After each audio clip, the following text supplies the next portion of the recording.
नज़रों का भी दोष होता है, कपड़ों का भी तो दोष होता है। क्या हम पूरा दोष नज़रों को दे दें? एक व्यक्ति था जो अच्छा था, लड़का था, सुधरा हुआ था, बढ़िया था। उसने एक दिन एक लड़की को देखा जो कि कुछ कम कपड़े थे, तो धीरे धीरे वो लड़का ना उत्तेजित होने लगा। फिर क्या हुआ कि उस लड़के ने किसी लड़की को जो उसके आसपास थी, कोई भी रही होगी, उस लड़की को पकड़ा और उसको वो छेड़ने लग गया। अब मेरा सवाल आपसे इतना है कि आज वो लड़का यदि बिगड़ा तो कौन जिम्मेदार था? लड़का। एक सवाल हमारे मन में आता है कि महाराज जी महिलाओं के विषय बहुत बात करते हैं, पुरुषों में भी बात करते हैं, महिलाओं ज्यादा करते हैं। महिलाएं देखिए, हमारी जो बहन बेटियां हैं ना, लड़के जो होते हैं वो एक दुकान के, सुंदर सी कथा से मैं आपको समझाऊं। एक दुकान है, वो दुकान है लोहे की, सरिया बाहर पड़ा है, और एक दुकान है हीरे की, तो हीरा अंदर रखा है। तो जो लड़के होते हैं ना, सरिये की तरह, जंग लगेगी थोड़ी कीमत घटेगी तो कितनी घटेगी, पर लड़की जो होती है ना वो हीरा होती है। हीरे की दुकान में हीरा संभाल के रखता है, हीरे की दुकान वाला एक जरा सी डिब्बी में जरा सा हीरा है, बहुत संभाल के, गिर जाएगा ना टुकड़े टुकड़े हो जाएगा, उसकी कोई कीमत नहीं होगी। बेटियां हीरा है, इसलिए ज़्यादा नसीहत बेटों से ज़्यादा बेटियों को दी जाती है कि बेटा, लड़का भी ना बिगड़े, बेटा तू भी सही राह पर चलना, पर बेटी तेरे कंधे पे दो दो कुलों की जिम्मेदारी है। इसलिए लड़कों से ज़्यादा मैच्योर लड़कियों का होना ज़रूरी है, क्योंकि परिवार रिश्ते लड़कों से कम चलते हैं। लड़के तो अपना खा पी के बाहर पड़े हैं, पूरा घर तो लड़कियों को, स्त्रियों को संभालना होता है ना। इसलिए लड़की का मैच्योर होना बहुत ज़रूरी है। पत्नी मैच्योर है, समझदार है ना, तो बिंदास आपकी ज़िंदगी चलेगी। लेकिन हमारी मम्मी हमसे कहीं कहीं कि बेटी बचाने की जगह अगर बेटे को समझा दो कि तुम सुधर के रहो तो बेटी अपने आप सुरक्षित है। नहीं, लड़के बिगड़े तो लड़की, वो बात अलग हो गई। वो सुरक्षा की बात हो गई, मतलब हर कॉन्सेप्ट से। कि वहाँ लड़कों को हीरा भी इसीलिए तुम कह रहे हैं ना, क्योंकि नजर हमारी खराब होती है, नजर हमारी खराब है, दोष हम उनको दे रहे, ढक के तुम बैठो। ठीक है, आपकी बात ठीक है। देखो, नजरों का भी दोष होता है, कपड़ों का भी तो दोष होता है। क्या हम पूरा दोष नजरों को दे दें? अब क्या अपने ऊपर कोई आरोप ना लें? जैसे हम नंगे घूमे कच्छा पहन के तो लड़कियों की नजर नहीं खराब है तो हम सुरक्षित है, वो कम पहने हमारी खराब है तो वो असुरक्षित है। यही तो बात है महाराज जी। देखिए ऐसा है, एक छोटी सी बहुत गहरी बात आपको बताएं। एक प्रश्न पूछूं आपसे, उत्तर दीजिएगा। कोशिश करेंगे, हालांकि आपके सवाल के आगे राधे राधे। उसी प्रश्न के उत्तर से आपको और आपके सभी दर्शकों को पूरे प्रश्न का उत्तर मिलेगा। एक संत जी हैं, जा रहे थे रास्ते में, एक लड़की गुजरती है, और वो लड़की कम कपड़े पहनी थी। वो संत बड़े साधक थे, बड़े भजन में थे। अच्छा, कम कपड़े परिभाषा क्या है? मैं आपको बता रहा हूँ, पहले मेरी कहानी सुनिए। एक संत जी थे या कोई व्यक्ति था, चलो हम कोई व्यक्ति को लेते हैं, संत जी को नहीं लेते। एक व्यक्ति था जो अच्छा था, लड़का था, सुधरा हुआ था, बढ़िया था। उसने एक दिन एक लड़की को देखा जो कि कुछ कम कपड़े थे, तो उसने देखा, और जैसे ही उस लड़की को देखा ना, तो उसका शरीर उसको बार बार, अब उसके अंदर वो लड़की गूंजने लग गई। अब क्या हुआ, गूंजते गूंजते 1 महीना बीत गया। धीरे धीरे वो लड़का ना उत्तेजित होने लगा। फिर क्या हुआ कि उस लड़के ने किसी लड़की को जो उसके आसपास थी, कोई भी रही होगी, उस लड़की को पकड़ा और उसको वो छेड़ने लग गया। ठीक बात। फिर लोगों को दिखा तो लोगों ने उसको मार लगाई और वो जेल चला गया। लड़की सुरक्षित थी। अब मेरा सवाल आपसे इतना है कि आज वो लड़का यदि बिगड़ा तो कौन जिम्मेदार था?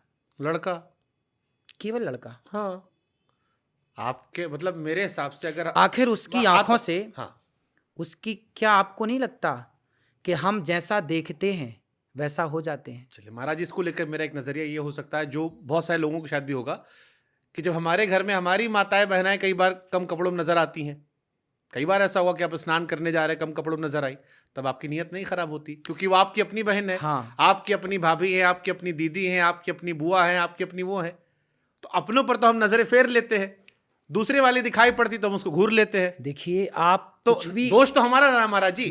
आपकी बात से मैं सहमत हूं। अगर हमारी बहन हो या हमारी बिटिया हो, तो हम तो उसको उस नजर से नहीं देखेंगे कि नहीं नहीं, या कह देंगे लोग कपड़ा पहन लो या हम नजर फेर लेंगे। तो क्या समाज को आप ये समझा पाएंगे कि ये तुम्हारी बहन तो ये तो गलती लेकिन हमारी है ना इसमें। नहीं, क्या एक तरफ की गलती मानी जाए? क्या हमारी जिम्मेदारी नहीं है? अच्छा, कम कपड़े क्या होते हैं आप थोड़ा बताओ ना हमको इस बारे में। आजकल मूवी आप देखते हैं, हाँ, लोग कहते हैं, जैसे आजकल कई लोग कहते हैं कि पेट दिख रहा है, अब नई लड़कियां कहती हैं कि भाई साड़ी में भी तो पेट दिखता है। नहीं, बात पेट दिखने की नहीं है, बात जरा से कपड़े पहनने की। देखिए मैं जो कह रहा था आप उसको समझिए, उसको ऐसे समझना है कि उस लड़के की तो गलती थी कि उसने गलत किया, लेकिन आप ये बात मानते हैं कि नहीं कि जैसा हम देखते हैं देखने का प्रभाव हमारे अंदर होता है, यह मानते हैं कि नहीं आप? मतलब अगर वो चीज़ कॉमन है, अब जैसे स्कूल कॉलेज में अब पढ़ाया जाता है तो अब वो नॉर्मल हो गया है कई लोगों के लिए। अब जिन्होंने पहली बार देखा उनका दिमाग खराब हो जाता है। बट फिर मेरे मन में सवाल वही आता है कि अगर वही चीज़, सेम कहानी आपके घर में नहीं हो रहा है और बाहर हो रहा है, तो फिर तो आपकी परवरिश का दोष है ना, आपकी उसमें नजर और परवरिश की दोष उस व्यक्ति का तो है ही, हम ये नहीं कह रहे कि उसका दोष नहीं है, 99% उसका दोष है, पर क्या 1% दोष आप नहीं मानते? चलो महाराज जी, एक सवाल हम और पूछ लेते इसी बात पे, ये क्योंकि ये बहुत सेंसिटिव इशू है और टीवी पर इस पर हमने बड़ी बहस की है। हाँ, ये बात सच है कि 18 से 40 साल की लड़की, 45 साल की लड़की कम कपड़ों में कह रही है, आप कह रहे हो उत्तेजित हो जाते हैं।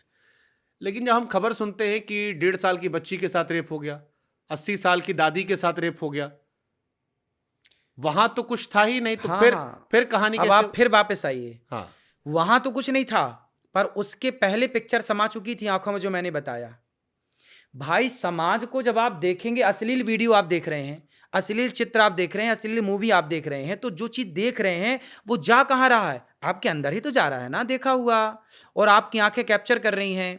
तो जब अंदर जाएगा तो वो चीजें अंदर तो रहेंगी ना, और जैसे ही उनको मौका मिलेगा तो फिर वो ये नहीं देखेगा कि बच्ची 2 साल की है कि ये 80 साल की है। बात समझिए ना, वो 80 साल की बूढ़ी अम्मा पर या 2 साल की बच्ची पर क्यों टूटा? क्योंकि कहीं ना कहीं उसके अंदर वो गलत चित्र था। वो गलत चित्र कहाँ से गया? उसने गलत मूवी देखी होगी। तो क्या वो लड़का अपनी माँ के साथ भी वही कर सकता है? अब ये तो उसी से पूछा जाए।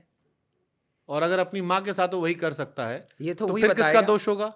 ये वही बताएगा, ये तो वही बताएगा। लेकिन आप मानिए या मत मानिए, पर ये बात फैक्ट है कि देखा हुआ गूंजता है। आप किसी का, आप बहुत आग, मैं सहमत हूं आपकी बात से, आप आग देखिए। मैं आपकी सारी बात से सहमत हूं। मेरे जहन में खाली एक सवाल का जवाब नहीं मिल पा रहा आपकी बातों में।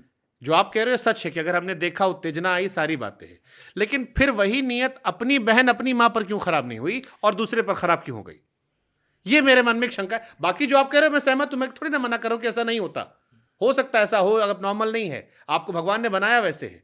लेकिन सवाल ये कि अपनी माँ बहन पर वो क्यों नहीं हो रहा, या अपने परिवार में वैसा क्यों नहीं? अब मैं आपसे फिर एक सवाल पूछूंगा, उसके सवाल में इसका उत्तर मिलेगा। ठीक है।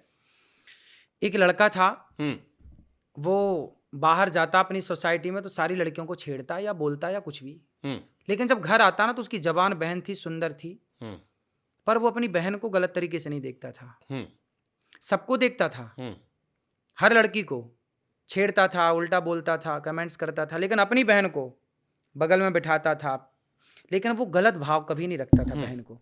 क्यों? क्योंकि आपने ये सवाल मेरे से पूछा, क्योंकि उसके अंदर अभी धर्म है। अभी जो आपने कर्म और धर्म की बात की, फिर वो बात यहां लागू हो जाएगी कि मेरे अंदर जब तक धर्म जिंदा है तो धर्म यही तो करता है, धर्म का काम है। ये तेरी बहन है, धर्म रोक रहा है भीतर से, तेरी बहन है, नहीं गलत है, ये तेरी माँ है, ये धर्म बोल रहा है अंदर का, कौन है उसे रोकने वाला? लेकिन धर्म नाम की लेकिन धर्म इजाजत दे रहा है कि किसी दूसरे की बहन को, नहीं, धर्म इजाजत नहीं दे रहा है। फिर अब देखिए, अब बचाव में हमने धर्म की शील्ड लगा दी। मैं बता रहा हूं ना, तो गलती में क्यों नहीं लगाई? पूरा सुनिए। देखिए ऐसा है कि जब हमारे पास धर्म अधिक मात्रा में होता है, मेरे पास यदि धर्म अधिक मात्रा में है तो मेरे लिए मेरी बहन भी बहन है और आपकी बहन भी बहन है और ये बहन भी बहन है, लेकिन मेरे अंदर धर्म थोड़ा कम है। जैसे राम के अंदर और रावण के अंदर, दोनों में से धर्म ज्यादा किसके अंदर था? राम जी के अंदर। हाँ, इसलिए सूर्पनखा आई थी ऑफर लेकर के, ब्याह कर लो, राम जी ने ठुकरा दिया, मेरी तो पत्नी है, क्योंकि राम के अंदर धर्म है और रावण के अंदर धर्म कहाँ था? धर्म था रावण के अंदर, पर वो अपनी बहन के लिए था। रावण भी अपनी बहन को क्या इस तरीके से छूता जिस तरीके से सीता माँ को छुआ या जिस तरीके से हरण किया? क्या रावण अपनी बहन के साथ ऐसा बिहेव करता? कभी नहीं करता, क्योंकि उसके अंदर धर्म तो था पर जरा कम मात्रा थी। राम के अंदर जो धर्म था व्यापक मात्रा थी, अधिक मात्रा, रामो विग्रहवान धर्म। तो जिसके अंदर धर्म ज्यादा है वो सबको बहन मानेगा, सबके साथ अच्छा व्यवहार करेगा। पर जिसके अंदर धर्म कम है वो कम धर्म है। इसलिए बोलते हैं बच्चों को धार्मिक बनाइए, सत्संग से जोड़िए तो इनके अंदर का धर्म बढ़ेगा। और जैसी धार्मिक व्यवस्था है तो कई सारे बाबाओं पर भी आरोप लगता है कि वो सब गंदा हरकत की और बहुत सारे जेल गए। तो उनको गलत करो, जो सही है उनको तो सही रखो, सब जगह थोड़ी। ठीक है, हम मुझे लगता है कि जो धर्म की मात्रा थी कम, तो उसने अपनी बहन को देखा, दूसरे को छेड़ लिया, क्योंकि उसके अंदर धर्म था ही नहीं। था केवल अपनी बहन के लिए था, औरों के लिए धर्म नहीं था। राम के लिए सबके लिए धर्म था, स्वामी विवेकानंद जी के लिए सबके लिए धर्म था, आपके अंदर सबके लिए धर्म है। कुछ लोगों के लिए केवल अपनी बहन के लिए धर्म है, अपनी माँ के लिए धर्म है, औरों के लिए धर्म नहीं है।